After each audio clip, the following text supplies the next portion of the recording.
अस्सलामुअलैकुम वरहमतुल्लाहि वबरकातुह। आज डेट है 11 मार्च 2024 और आज की तस्बीह है। एक मैंने ऐड करी है, एक नहीं दो ऐड करी है शायद, हाँ दो ऐड करी है। तो तौबा अस्तगफिरुल्लाह की तस्बीह तो हमें पढ़नी ही पढ़नी है, ला इलाहा इल्लल्लाह की पढ़नी है, दुरूद इब्राहिम, ये तीन तो कन्फर्म है। तीन नहीं, ये भी धीरे धीरे इनको भी मामूल में लाइए। और देखिए आप डेली पढ़ेंगे ना तो आपके ज़ुबान पे हो जाएगी, फिर आपको तस्बीह लेके बैठने की ज़रूरत नहीं है। मकसद ये है कि हमें कोई दाने नहीं गिनने हैं, गिन कर हमें तस्बीह नहीं करनी है। ये तो कसरत से तस्बीह करने को कहा है। कसरत से मतलब क्या है इसको मतलब करते ही रहना है। हम लेटरिन, वॉशरूम, बाथरूम, जो भी आप कह लो, जिस लैंग्वेज में कहते हो, बैतुल खला, वहाँ पर जाने से और उसके बाहर निकलने के अलावा आपको ये ज़ुबान में आपके होना ही चाहिए। जैसे अस्तगफिरुल्लाह, अस्तगफिरुल्लाह, अस्तगफिरुल्लाह, ला इलाहा इल्लल्लाह, ला इलाहा इल्लल्लाह, ला इलाहा इल्लल्लाह। फिर दुरूद इब्राहिम आपने पढ़ ली। फिर ला हौला वला कुव्वता इल्ला बिल्लाह, ला हौला वला कुव्वता इल्ला बिल्लाह। तो ये भी आपको पढ़ते रहनी है, ठीक है। ये सब क्या है, हमारे गुनाहों को धोते रहता है। तो जब हमारे गुनाह धुलते रहेंगे तो आज मैं उसका डेमो भी दूंगी कि गुनाह धोना और फिर उसके बाद नेकियां डालने, उससे क्या होता है। तो गुनाह धोने का ये सारा इलाज है, ठीक है। गुनाह धुलेंगे तो तौबा दुआ कबूल होने लगेगी, ठीक है। और आज दुआ के मसले से भी हम डिस्कस करेंगे। तो ये हो गया ला इलाहा, फिर सुबहान अल्लाहि व बिहम्दी, सुबहान अल्लाहि व बिहम्दी। अब इसकी डिटेलिंग भी मैं भेज दूँगी। सुबहान अल्लाह व बिहम्दी का क्या मकसद है पढ़ने का, और इसके कितने फ़ायदे। अल्लाह को सबसे प्यारा कलमा लगता है ना। फिर सुबहान अल्लाह, अल्हम्दुलिल्लाह, अल्लाहु अकबर, ये हम रोज़ाना नमाज में पढ़ते ही हैं। पर हमें अगर कौन कैसे पढ़ता है मैं नहीं पूछूंगी, मैं खुद बता देती हूँ कि पढ़नी कैसे है। हर नमाज के फ़र्ज़ के बाद, हर नमाज के फ़र्ज़ के बाद, फ़र्ज़ पढ़ते हैं ना, जैसे 2 रकात फ़र्ज़ फजर में, 4 फ़र्ज़ जोहर में, 4 असर में, 3 मगरिब में और 4 ईशा में। तो हमें ये तस्बीहात और हमें दुआ का मामूल, और जो दुआ भी मांगनी है हमें, दुनिया की आखिरत की जो भी दुआ मांगनी है, और दुआ कैसे मांगनी है उसके भी आदाब होते हैं, तरीका होता है, तब जाके कबूल होती है। तो ये सारी चीज़ें हमें सीखनी पड़ेगी। तो मैं कह रही थी कि ये हम पढ़ते हैं, ये 33 बार, ये अल्हम्दुलिल्लाह 33 बार, और अल्लाहु अकबर 34 बार पढ़ते हैं। और इन तीनों के बाद लास्ट में पढ़ना है चौथा कलमा, ला इलाहा इल्लल्लाहु वहदहु ला शरीका लहू लहुल मुल्कु व लहुल हम्दु व लहुल हम्दु व हुवा अला कुल्लि शैइन कदीर। तो वो पढ़ना है, ठीक है।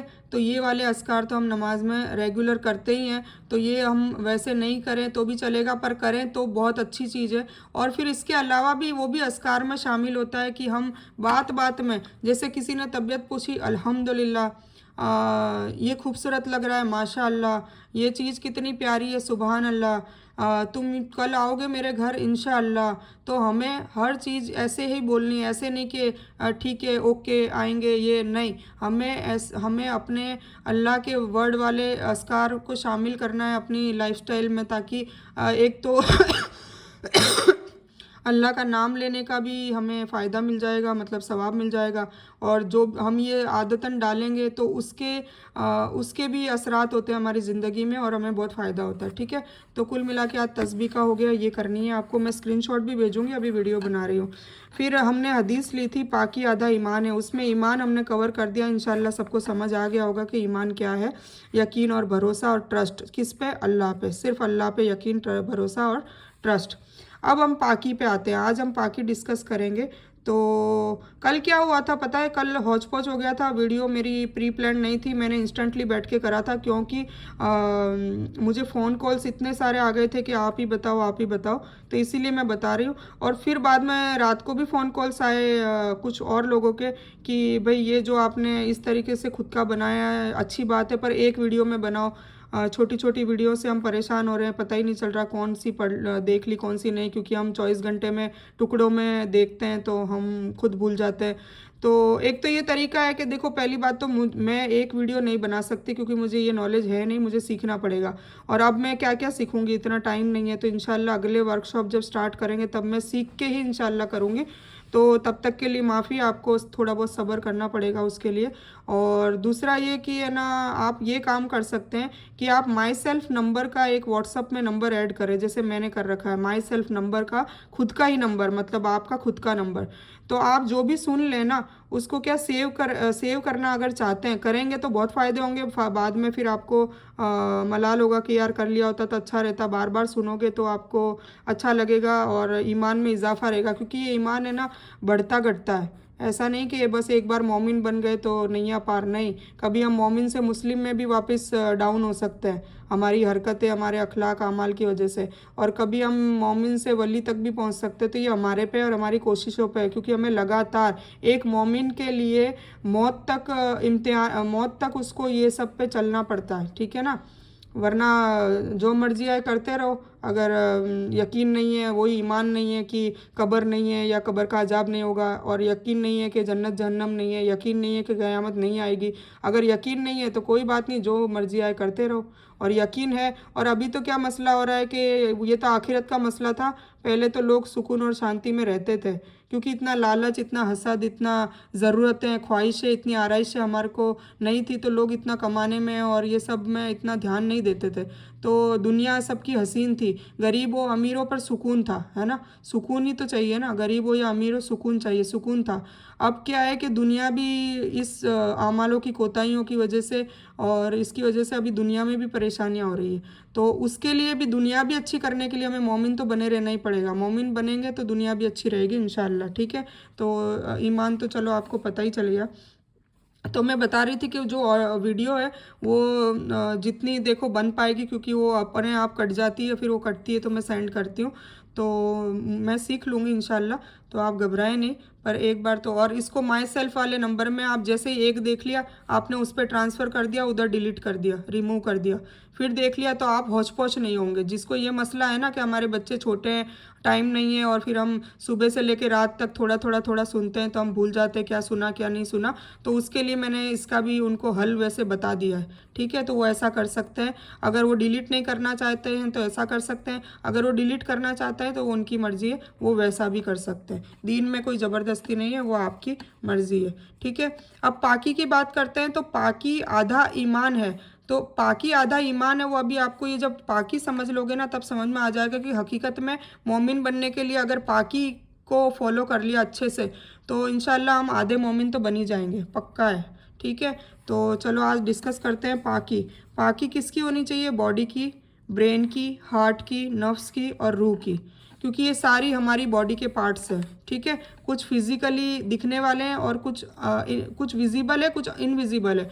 मतलब बॉडी, ब्रेन हार्ट, ये तीन चीज़ें तो दिखती है, फिजिकली दिखती है, मतलब ऑपरेशन होता है, ये होता है, वैसे तो बॉडी दिखती है अपन को, पर डॉक्टर्स को जैसे ऑपरेशन वगैरह करेंगे तो उसको भी ब्रेन दिखेगा, और कार्डियोलॉजिस्ट हार्ट का डॉक्टर होगा उसको भी हार्ट दिखेगा। और हमें भी पता है, हमने स्टडी में ऐसे देख रखा है, फ़ोटो वगैरह में पिक्स बना के, साइंस के स्टूडेंट को पता होगा, ठीक है। और ये जो नफ्स और रूह है ना, ये दिखती नहीं है, इनविजिबल नहीं है, पर इनका वैसे माना जाए ना तो इन तीनों से ज़्यादा रोल इन दोनों का बड़ा है। इनको पाक करना बहुत ज़रूरी है। इनको अगर हम पाक कर लेंगे तो इंशाल्लाह ये तो अपने आप ही पाक हो जाएंगे, इनको पाक करना ज़रूरी है।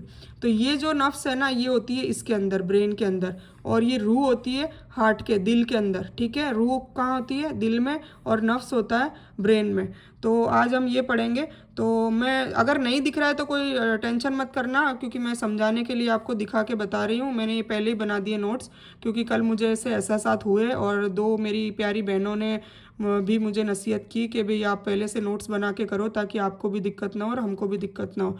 तो खैर मैंने उनकी बात मान ली, तो बनाया है, और मेरे भी जहन में ये आ ही चुका था कि मुझे नोट्स बनाने चाहिए।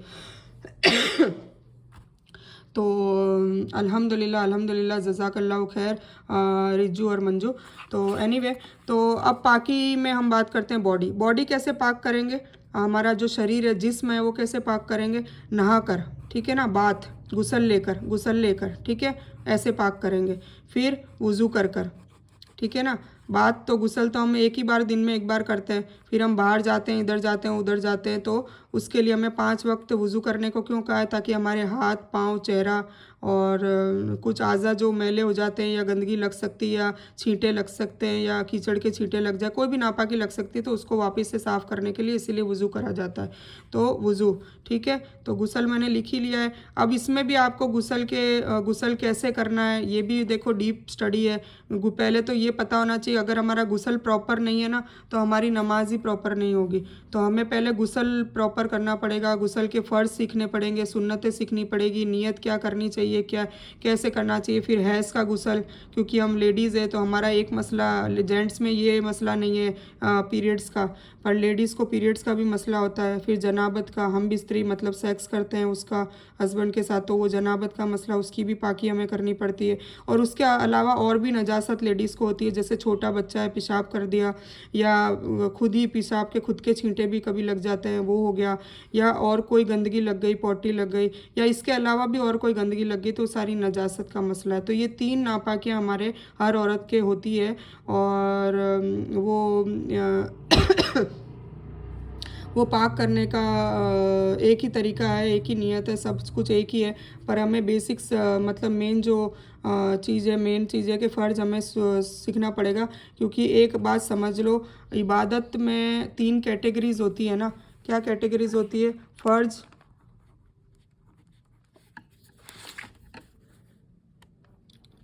नफिल या नफल कुछ भी कह दो, ठीक है ना, और मुस्तहब,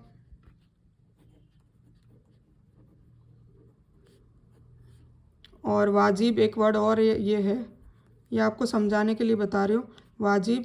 और एक वर्ड और आ जाता है मकरूह, और फिर हराम आ जाता है,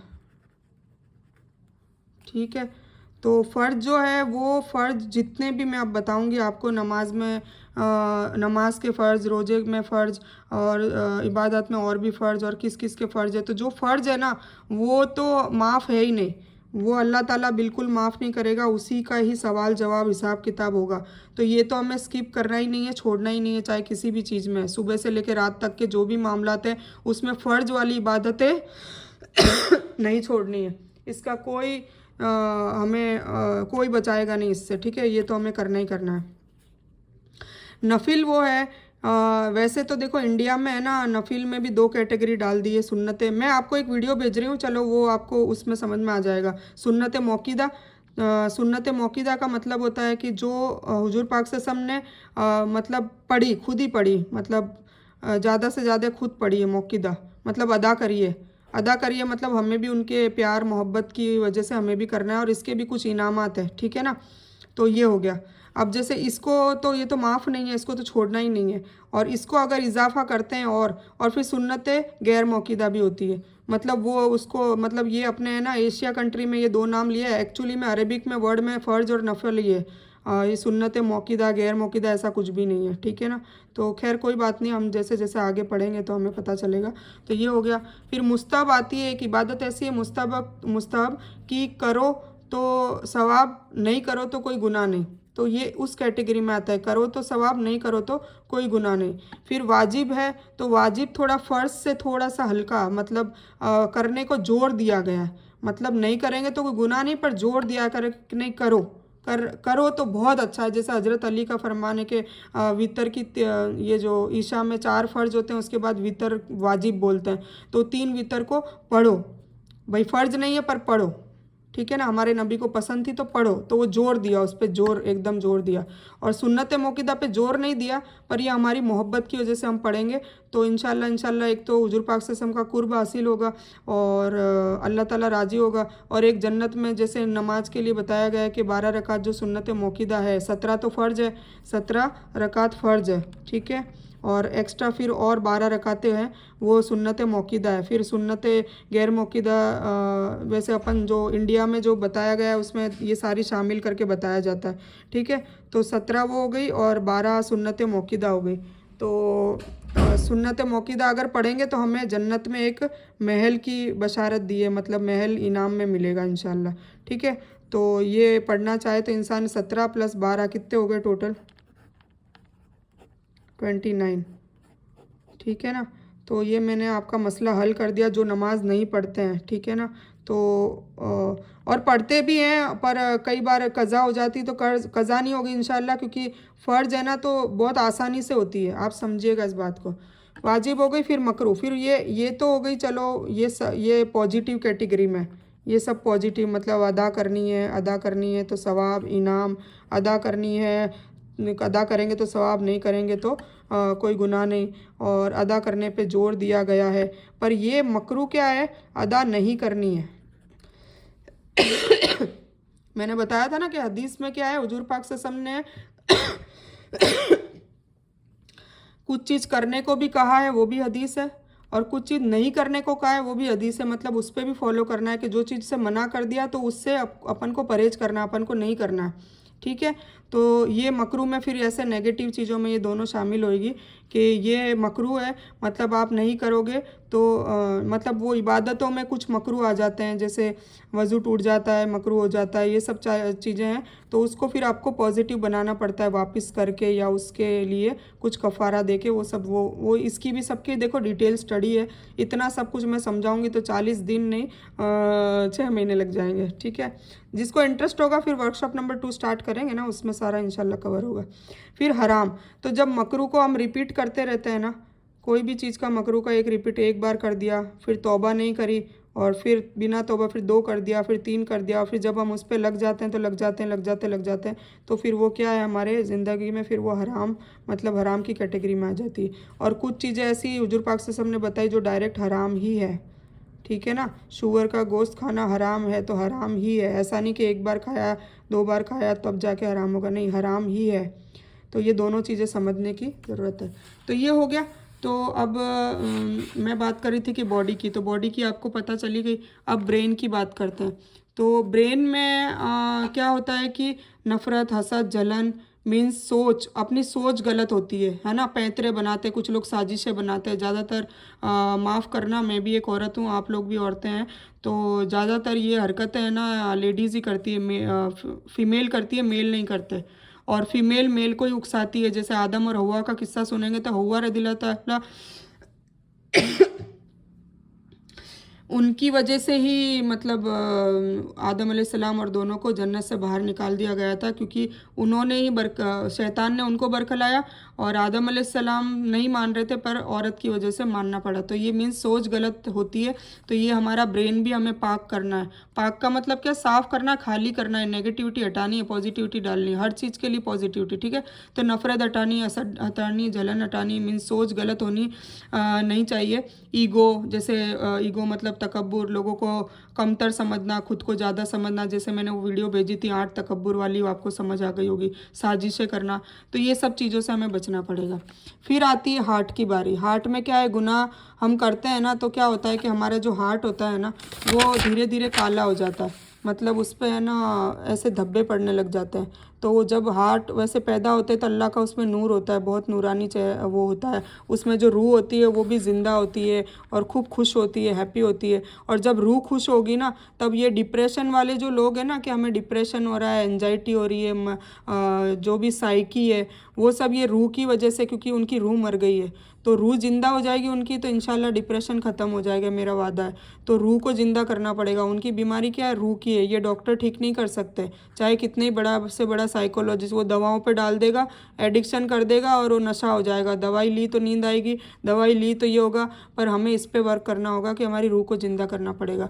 तो रूह ज़िंदा कैसे होगी, जब उसको है ना पिंजरे में कैद नहीं कर रहा है। जैसे ये दिल है, तो रूह है ना जब पाक होती है ना, तब वो हंसती रहती है, खिलती रहती है, मज़े करती रहती है, तो वो खुश होती है, तो वो हमारे दिमाग को भी सिग्नल भेजती है और हमारा दिमाग भी खुश रहता है। और रूह जब धीरे धीरे ये गुनाह करते रहते तो एक काला है ना जाला हो जाता है, एकदम काला होता जाता है हमारा दिल, काला हो जाता है ना, तब ये रूह क्या है, इसको निकलने का मौका नहीं मिलता, वो नूर नहीं फैला सकती, वो मतलब एक बीच में एक पर्दा आ जाता है, जाली आ जाती है।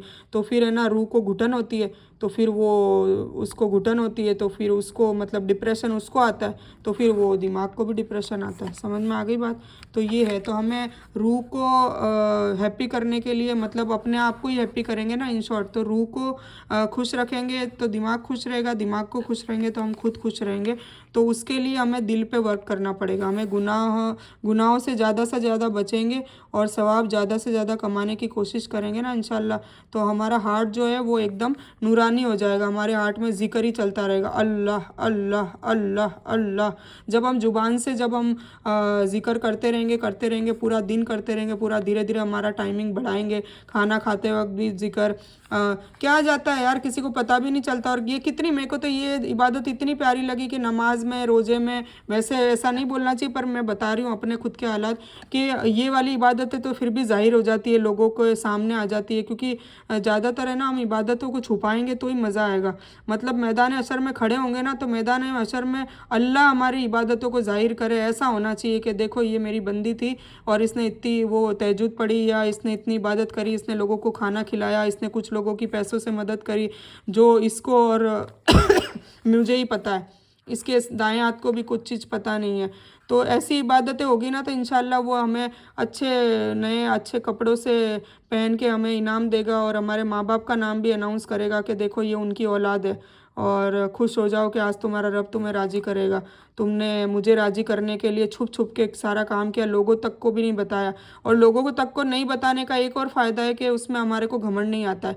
अगर कुछ जैसे नहीं, कुछ लोग इबादत करते हैं पर बोलते रहते हैं मैं तो तहज्जुद भी पढ़ती हूँ, 5 वक्त की नमाज़ भी पढ़ती हूँ, मैं तो जिक्र भी बहुत करती हूँ, मैं तो ये करती हूँ, फलाना करती हूँ। हालांकि उनकी नीयत अच्छी होती होगी, पर वो धीरे धीरे क्या है, वो जैसे मैंने बताया ना कि 1 डॉट हो गया, 2 डॉट हो गया, 3, फिर वो क्या आदत बन जाती है उनकी। कोई भी चीज़ हम बार बार बोलेंगे तो आदत हो जाएगी। तो हमें तो एक ही बात की ज़ुबान से 2 ही काम लेने हैं, 2 ही काम। क्या? एक तो सच बोलना है और एक है ना ये अपने अल्लाह का जिक्र करना है, जिक्रुल्लाह। जिक्र में कुछ भी कर सकते हो, ऐसा नहीं है। आपको जो सुभान अल्लाह व बिहम्दी, हस्बुनल्लाह व निअमल वकील, छोटे छोटे कलिमात बहुत सारे और ऐसे हैं, उनके मौजज़े इतने बड़े हैं कि छोटी सी चीज़ में हमें बहुत बड़े बड़े इनाम मिल जाते हैं। दुनिया में भी 3 दुआएं आज इंशाल्लाह मैं आपको बताऊंगी कि आपकी दुआएं कबूल होती और दुआएं तो देखो कबूल होती है, वो भी मैं आज आपको एक वीडियो भेजूंगी तो आपको पता चलेगा। ठीक है, तो ये हो गई दिल की बात कि हमें दिल को भी पाक रखना है। फिर आती है नफ्स की बात। नफ्स मतलब शख्सियत, पर्सनालिटी, मतलब आप अखलाक कह लो। जैसे आपका बोलने का तरीका, आपका लोगों को समझाने का तरीका, आपका लोगों से मिलने का तरीका, आपका बैठने का तरीका, ये सब हिकमत होती है। ठीक है, हिकमत मतलब IQ, इंटेलिजेंस। आपकी हिकमत होगी तो जैसे कि मैंने एग्जाम्पल बताया था ना कल के, एक जवान लड़का है, उसको अक्ल भी है कि गाड़ी तेज़ नहीं चलानी है, उसको नॉलेज भी है कि गाड़ी तेज़ नहीं कैसे चलानी है, धीरे धीरे चलाएंगे कैसे, जो भी एक लिमिट है स्पीड की, उसको ये भी नॉलेज भी है, पर उसको हिकमत नहीं है तो वो क्या करेगा, तेज़ चला के अपना एक्सीडेंट करके अपना ही नुकसान करेगा। और एक 40 साल का बंदा कभी तेज़ गाड़ी नहीं चलाएगा। क्यों? क्योंकि उसको हिकमत आ गई, तजुर्बा आ गया और तजुर्बा भी आ गया, प्लस उसको पता है कि मैं अगर तेज़ चलाने के शेखाई में मैं अगर मर गया या कुछ भी हो गया तो मेरे पीछे बीवी है, बच्चे हैं, ज़रूरतें हैं, बहुत सारी चीज़ें होती है ना। और फिर मौत का भी डर लगता है। जैसे जैसे इंसान बुढ़ापे की तरफ आता है तो उसको अल्लाह से हकीकत में वैसे भी डर लगने लग जाता है। फिर वो इबादतों पे तब आता है, और तब क्या है, अल्लाह तो क्या कहता है, जवानी की इबादत में काउंट करता है अल्लाह। बुढ़ापे की इबादत अल्लाह करे चाहते हैं, पर ज़्यादातर जवानी की इबादत का फोकस होगा हिसाब किताब में भी, ये भी आप ध्यान में रखिएगा। तो ये बात है। तो हमने नफ्स की बात सुनी कि हमारे फ़ैसले, हमारी जो स्कीम्स है वो हम किस तरीके से लेते हैं, हम लोगों से कैसे बिहेव करते हैं, हम लोगों से कैसे, तो वो सारी चीज़ें नफ्स में आती है। तो इसको भी हमें प्रैक्टिस करनी होगी, इसको पाक करने की। फिर रूह है, तो रूह का मैंने बता ही दिया, रूह कैद हो जाती है और सब बताया था, नूर नहीं निकलता। तो फिर रूह को भी हमें पाक करना। तो जब हम गुनाह नहीं करेंगे तो रूह अपने आप पाक हो जाएगी। जितने गुनाह, वो इसीलिए एक लिस्ट बनाई ना हमने कि एक बुरी आदत छोड़नी है रोज़ाना। तो एक रोज़ाना एक बुरी आदत छोड़ेंगे ना तो इंशाल्लाह ये हार्ट है ना धीरे धीरे वाइट हो जाएगा। इसको जैसे इरेजर से नहीं मिटाते हैं, धीरे धीरे वो इरेजर जो है वो हमारा तौबा भी कसरत से पढ़ते रहनी है ताकि गुनाह मिटे और गुनाह नहीं भी करना है। फिर हम क्या करें, अगर हम गुनाह करते रहेंगे तो क्या करेंगे, 1 डॉट मिटा, 1 गुनाह करा तो वो डॉट वापस आ गया, तो क्या मतलब हुआ, हम खाली भी कर रहे हैं फिर भर रहा है, फिर खाली कर रहे हैं फिर भर रहा है, कोई मतलब नहीं है। हमें वो खाली भी करना है एज यूजल, और हमें अच्छी चीज़ें को से हमें मिटाना भी है, और हमें नूर भी भरना है, दोनों चीज़ें करनी पड़ेगी। ठीक है, तब जाके रूह पाक होएगी। तो पाक मुझे समझ में, जहाँ तक मुझे लग रहा है कि समझ में आ गया होगा। अब यहाँ आते हैं कि ये जो मैंने नफ्स की बात करी थी, दिमाग जो है ना अक्ल हैवानी है। दिमाग अगले अकले हैवानी है, जैसे जानवर है, जानवर में भी ये दिमाग होता है, ठीक है। पर हमें अकले रूहानी भी दिया है अल्लाह ताला ने, ये हमने एक्स्ट्रा हमें दिया है कि जानवर आप एक बात नोट कर लो कि एक गाय है, तोता है, भेड़ बकरी, वो क्या है, पैदाइशी चार पाए पे चल रहे हैं और पैदाइशी वो घास चारा जो भी उनको समझाया गया, जो नॉलेज अल्लाह की तरफ से उनको मिला वो कर रहे हैं, अल्लाह की तस्बीह भी बयान कर रहे हैं और बस अपना काम कर रहे हैं और अपना पेट पाल रहे हैं और अपने बच्चों का पाल रहे हैं और बस बच्चे पैदा कर रहे हैं और बस दैट्स इट, और फिर मर जाते हैं, ठीक है। तो वो ये, पर अक्ल रूहानी दिल मतलब अपने को तो जब हम पैदा हुए थे हमारे बाप दादा तब कितनी सारी चीज़ों की आराइशें नहीं थी जो अभी है। जैसे पहले तो सवारियाँ ही नहीं थी, पैदल ही जाना पड़ता था। आदम अलैहिस्सलाम ने श्रीलंका से, मैं बताऊंगी जब स्टोरी तब आपको डिटेल में बताएंगे इंशाल्लाह। तो श्रीलंका से लेके जिद्दा तक, जिद्दा कौन सा जो हम प्लेन में जाते हैं उसमें भी 6 घंटे लगते हैं इंडिया से लेके, तो जिद्दा तक उन्होंने पैदल पैदल कितने साल लगे होंगे, पैदल उन्होंने सफ़र किया, ठीक है। और जिद्दा का मतलब होता है दादी, और बीवी हवा जो है आदम अलैहिस्सलाम की अहलिया, उनके नाम वो हमारी दादी लगती है, ठीक है। हम जितनी भी नस्लें आदम अलैहिस्सलाम की नस्लों में से उन्हीं से पैदा हुए हैं, सब उन्हीं के बच्चे हैं, हिंदू मुस्लिम सिख ईसाई सब उन्हीं के बच्चे हैं, ठीक है। इसीलिए आगे पता चलेगा कि उनसे भी मोहब्बत करनी है जो गैर मुस्लिम है, ठीक है ना। हमारे में हिकमत नहीं है इसीलिए हम मात खाते हैं, तो छोड़ो बहुत डिटेल हो जाएगी। तो अक्ले रूहानी जो है वो दिल है। तो अब हमारे में जब वो अल्लाह ने जब डाला दिमाग, तो उसमें क्या होता है कि रूहानी जो है ना वो अच्छी बातों पे बरगलाता है, हैवानी है गलत बातों पे बरगलाता है। क्योंकि हर इंसान के अंदर एक हमजाद है, एक शैतान है, मतलब हमजाद है। तो हुजूर पाक सल्लल्लाहु अलैहि वसल्लम ने जब सहाबाओं को कहा था ना कि हर इंसान के अंदर एक हमजाद है, तो वो बरखलाता है, पूछा था उन्होंने कि बरखलाता कौन है, कौन, तो इब्लिस के जो जितनी टीम है तो वो हमजाद बाय बॉर्न हमारे साथ हो जाता है, वो होता है। तो हुजूर पाक सल्लल्लाहु अलैहि वसल्लम ने कहा कि सहाबाओं ने पूछा कि नबी रसूलुल्लाह सल्लल्लाहु अलैहि वसल्लम आपके साथ ये सब चीज़ें नहीं होती, कि नहीं मैंने मेरे हमजाद को, मतलब मैंने उसको मुसलमान बना दिया है। तो हमारे में तो ये ताकत नहीं है ना, वो तो अल्लाह की तरफ से उनको एक तोहफ़ा था, तो उन्होंने बना लिया और उनके अखलाक भी ऐसे थे, तो हम तो वहाँ तक नहीं पहुँच सकते।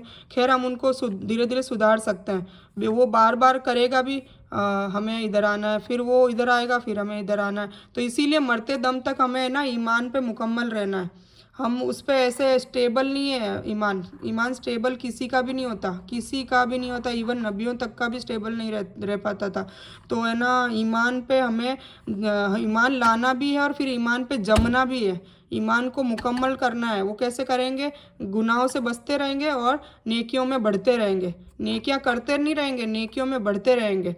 एक नेकी मेरे मामूल में आ गई, मेरे दिनचर्या में आ गई, मेरी लाइफस्टाइल में आ गई, तो फिर दूसरी नेकी स्टार्ट करी, फिर तीसरी करी, ऐसे बढ़ते रहेंगे। और आपको ऐसा लग रहा होगा कि यार इसके लिए दिन ही निकल जाएगा, नहीं ऐसा कुछ नहीं होता। इंशाल्लाह मैं एक शेड्यूल, दीन और दुनिया दोनों के हिसाब से एक औरत का शेड्यूल कैसे उसको बनाना चाहिए, उसके छोटे बच्चे हैं, शौहर है और न्यूट्रल फैमिली में रह रही है या जॉइंट फैमिली में रह रही है, सब औरतें कर सकती है, पर उनको हिकमत नहीं है। क्या है ये चीज़ जिसको आ गई ना वो सब कुछ कर सकता है। अक्ल है और इल्म नहीं है, तो चलो इल्म तो अब इंशाल्लाह मिल जाएगा, ठीक है ना। अक्ल है, अक्ल तो बाय बॉर्न है, पर इल्म नहीं है।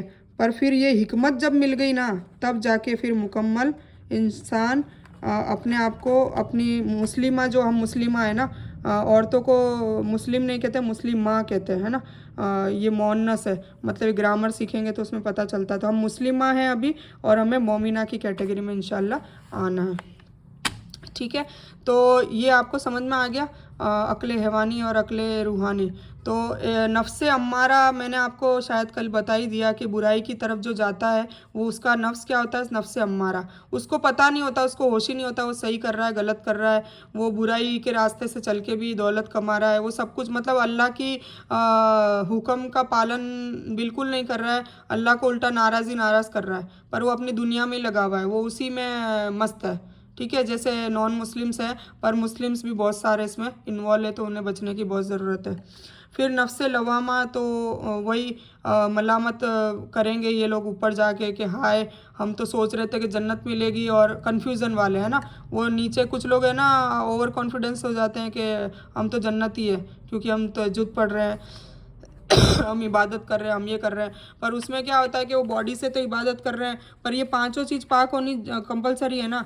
पर वो बॉडी से तो नमाज पढ़ रहे हैं, रोज़ा रख रहे हैं, सब कुछ कर रहे हैं, पर उनके ब्रेन में कुछ गुनाह हो रहे हैं, तो पाक तो नहीं हुआ। तो पाकी आधा ईमान में, पाकी में तो शर्त है।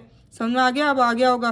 तो ज़रूरी नहीं बड़े से बड़े इबादत वाले, बड़े से बड़े इल्म वाले, बड़े से बड़े सखी, बड़े से बड़े शहीद, बड़े से बड़े, मतलब सभी को जन्नत जहन्नम का पता कंफ्यूज होंगे वो। क्यों? क्योंकि उनकी ये सारी चीज़ें पाक नहीं होगी। सारी चीज़ें जिसने पाक कर ली ना, वो कॉन्फिडेंस फिर भी कर सकता है कि नहीं इंशाल्लाह अल्लाह मुझे, क्योंकि अल्लाह खुद कहता है कि मोमिन को डरने की ज़रूरत नहीं मुझसे, मोमिन को मेरा खौफ नहीं होगा। पर मोमिन के बनने के लिए क्या शर्त है? पहले तो पाकी, आधा वो हो गया, फिर आधा और भी चीज़ें शराइत है, अखलाक, अकवाल, अमल, अफ़ाल जो मैंने बताए थे कल। तो वो सारी चीज़ें होगी तब जाके मुकम्मल वो मोमिन बन सकता है। फिर उसके अलावा भी फिर ये पाकी में फिर ये सारी चीज़ें भी आपको शामिल करनी है। ठीक है, अब आते हैं हम जिस्म में।